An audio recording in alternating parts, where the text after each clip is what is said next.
ఇచ్చేయండి అండి. నువ్వు మాట్లాడే నేను ఉన్నానయ్యా ఒకసారి ఇలా రా.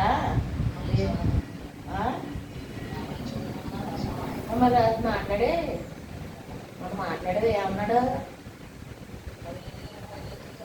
వీరెడ్డి గారు ఫోన్ చేసి చెప్పామయ్యా చేయమన్నారు, నువ్వు అందాక ఒకసారి వినేసేయి, నేను మళ్ళీ ఉండడం కదా ఇక్కడ. వీరెడ్డి గారు నీకు చెప్పినప్పుడు చేసేది కానీ ఒకసారి రా అని చెప్పి ఫోన్ చేసి కలుగుతాడు.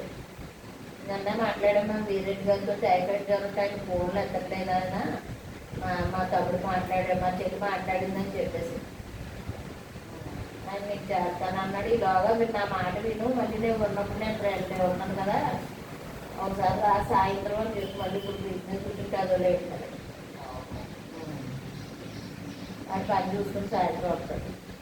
మళ్ళీ పొద్దున వెళ్ళిపోతానని చెప్పి అమ్మ ఒంట్లో బాగాలేదు, మా అమ్మగారికి అని వచ్చాను చేశాను కలవ చెప్పకండి ఎవరికైనా వాళ్ళకి ఓపికలు లేవు కదా.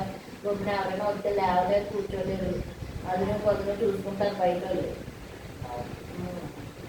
పని వాళ్ళకి అసలు ఏ విషయం బాగోలేదు వచ్చామని చెప్పకూడదు. అదే అక్కడ కాదే ఇప్పుడు ఎవరు వచ్చినా మా బాగోలేదు దానికి కదే అది ఎవరో వచ్చాను తెలియదు ఇక్కడికి. అది కాదు మళ్ళీ ఇలాంటి వాళ్ళంతా కొంచెం ఎక్కువ లేదు, లేదు కదా ఇది బయటకు పోతాడు కదా వీళ్ళు దగ్గరే ఉంటాడు అని ఇలా అయిపోయింది. అందుకని ఐదు పనుల గురించి వచ్చింది మా అక్క అనేసి స్నేహితులు కూడా అలాగే చెప్పండి.